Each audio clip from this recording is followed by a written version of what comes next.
Hello বন্ধুরা, good morning. Welcome back to my channel Susmita's time story.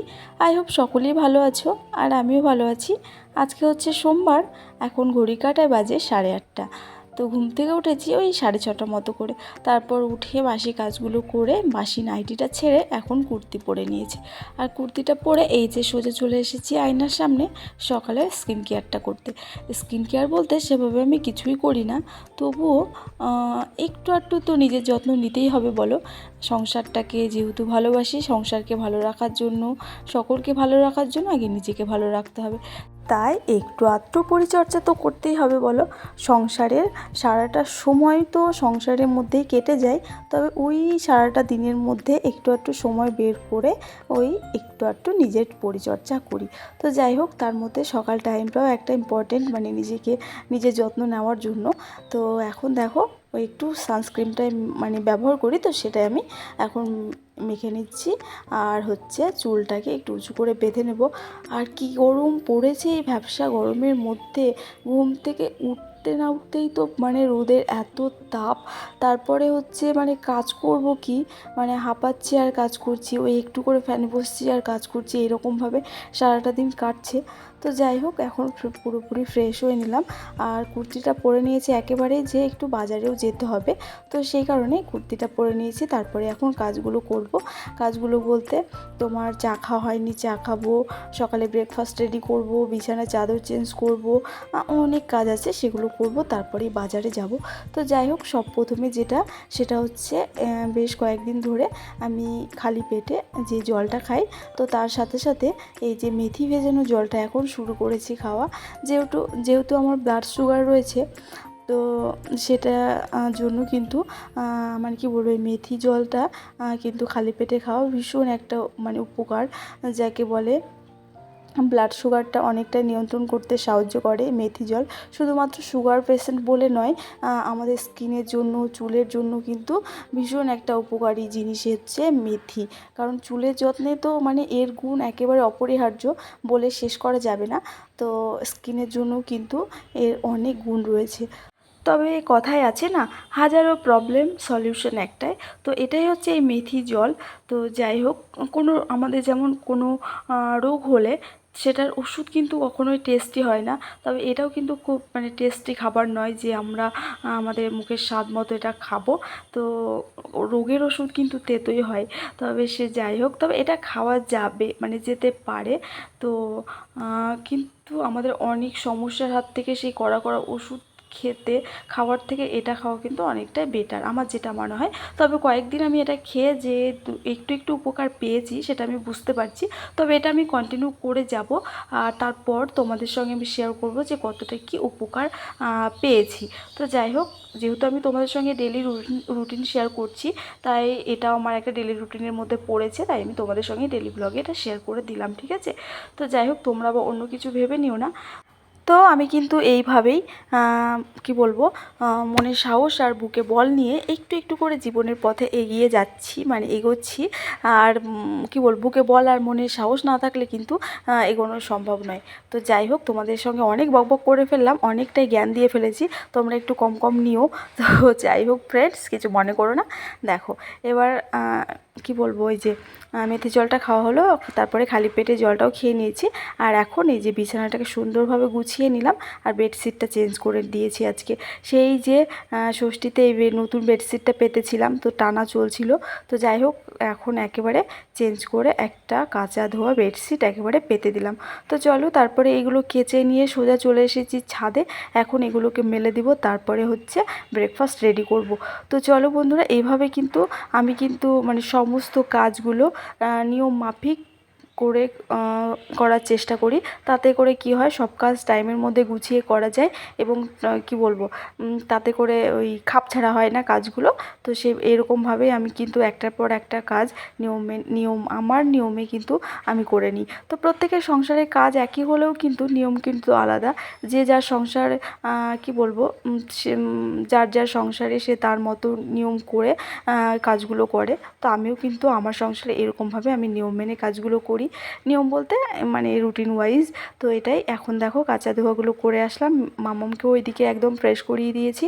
তো তারপরে এখন ঘোষদাদাই যে দুধটা দিয়ে গেল সেটা এখন গরম করে নিচ্ছি, আর এই হাতে আমি সকালে ব্রেকফাস্টটাও রেডি করে নিচ্ছি। আর সকালে ব্রেকফাস্ট করব এই যে আলুর তরকারি, আর করব হচ্ছে রুটি। তো আলুর তরকারিটা একটু পেঁয়াজ কুচি করে, কাঁচা লঙ্কা চিড়ে, একটু কালো জিরে ফোড়ন দিয়ে এটাকে ভেজে, আলুটা না আগে আমি ভাপ দিয়ে নিয়েছি, সেই জলটা ফেলে দিয়েছি, তারপরে জলটা ঝরিয়ে নিয়েছি এখানে দেখো। তো এখন এই আলুটারই তরকারি করব। অ্যাকচুয়ালি আলু খাওয়াটা না আমাদের শরীরের জন্য সত্যি কথা বলতে একেবারে ভালো নয়, অতিরিক্ত আলু খাওয়া। কিন্তু যারা বাচ্চা মানুষ বা আমরা ছোটরা বড়রা অনেকেই কিন্তু আলু খেতে ভীষণ পছন্দ করি, এবং সব তরকারির মধ্যে আলুটা কিন্তু একটা কমন সবজি, তাই না বলো? আলু ছাড়া যেন আমাদের এক বেলাও চলে না।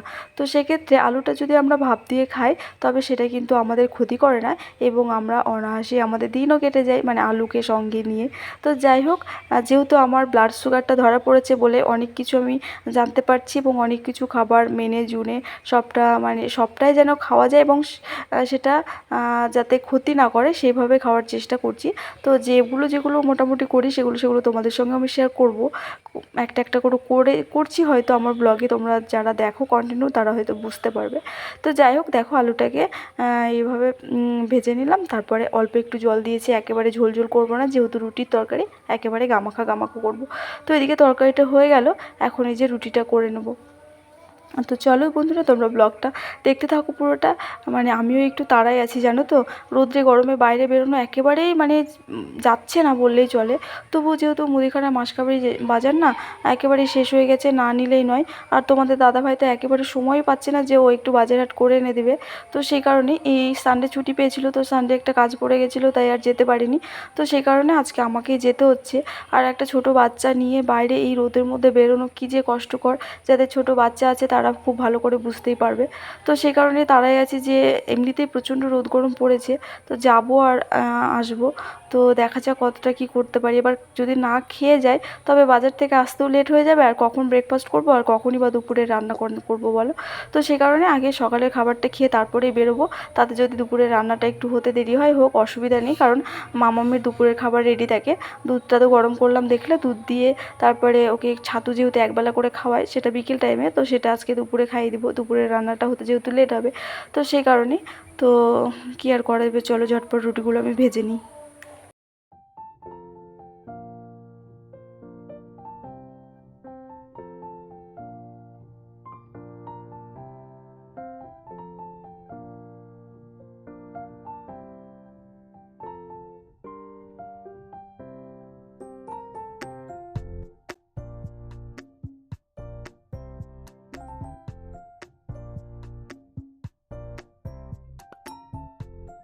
এখন আমার রুটি ভাজা কমপ্লিট হলো। তো চলো ঝটপট করে এবার খেয়ে নিই, আমি আর মাম্মাম আমাদের দুজনের মামে। তো খাবো, আর অল্প করেই করেছি আমাদের মতো সকালের মতো। তো যাই হোক বন্ধুরা, তোমাদের ব্লগটা কেমন লেগেছে অবশ্যই কমেন্ট করে জানাবে। আর যারা এতক্ষণ পর্যন্ত ব্লগটা কন্টিনিউ করছো তাদেরকে অসংখ্য অসংখ্য ভালোবাসা এবং ধন্যবাদ। যারা চ্যানেলে নতুন তারা প্লিজ চ্যানেলটা সাবস্ক্রাইব করে পাশে থাকবে, আর যারা অলরেডি সাবস্ক্রাইব করে পাশে রয়েছে তাদেরকে অনেক অনেক ভালোবাসা। আর ব্লগটা ছেড়ে যাওয়ার আগে অবশ্যই একটা লাইক করে যেও, কারণ তোমাদের করা একটা লাইক আমাকে পরবর্তী ব্লগ বানাতে অনেক অনেক বেশি মোটিভেট করে। তো চলো এদিকে তোমাদের সঙ্গে কথা বলতে বলতে আমার খাবার রেডি। এখন মামের জন্য দুজনের জন্যই থালায় বেড়ে নিয়েছি, খেয়ে দৌড়ে বাজারে যাই আগে। এখন 11:30 বাজে। তো বন্ধুরা এখন বাজে কটা বলো তো? 1টা বাজে। আর এখন এই যে বাজার করে নিয়ে আসলাম। তো চলো কি কি করেছি বাজার সেটাই তোমাদের সঙ্গে শেয়ার করব। প্রথমে দেখো এখানে দুটো সস নিয়েছি, একটা টমেটো সস, একটা সয়া সস, একটা সার্ফের প্যাকেট, জিরে গুঁড়ো, আর একটা Surf Excel Surf, shampoo 2 chain, আর এটা নিয়েছি মশালা ওটস সফলার, যেটা সকালে ব্রেকফাস্ট হিসেবে খাওয়া যাবে আর কি। তো ওটার সঙ্গে লঙ্কা গুঁড়ো ফ্রি ছিল, একটা বেস্ট চয়েস। সয়াবিন অয়েল নিয়েছি, একটা গরম মশলা প্যাকেট, একটা 500 প্যাকেটের ছাতু, শুকনো লঙ্কা, বিস্কুট, আর এই যে হচ্ছে মামাম চকলেট নিয়েছি। এই চকলেটটার মধ্যে কি আছে বলো তো? 150 টাকা দাম। তো জানি না মানে কি বলবো, কৌটোটা দেখে এত ভালো লাগছে, কন্টেনারে আছে বলে। তো খেতে একদমই বাজে যাকে বলে। তো যাই হোক, আর আসার সময় যে চিকেন নিয়েছিলাম, চিকেনটা এখন ধুয়ে ম্যারিনেট করে রেখেছি নুন, হলুদ, লঙ্কা গুঁড়ো মানে জিরে গুঁড়ো এগুলো দিয়ে। তো এখন মশলা করব আর চিকেন আর ভাত করব। এই হচ্ছে আজকে দুপুরে লাঞ্চ মেনু। আর এদিকে ভাতও বসিয়ে দিয়েছি, ভাতটাও ফুটে গেছে। তো বন্ধুরা আজকের ব্লগটাও এখানেই শেষ করলাম, দেখা হবে নেক্সট ব্লগে। সবাই ততক্ষণের জন্য সকলে ভালো থাকবে, সুস্থ থাকবে, অবশ্যই আমার পাশে থাকবে। আর ব্লগটা তোমাদের কেমন লাগলো কমেন্ট সেকশনে কমেন্ট করে জানাতে একেবারেই ভুলবে না। তো চলো দেখা হবে নেক্সট ব্লগে, টাটা।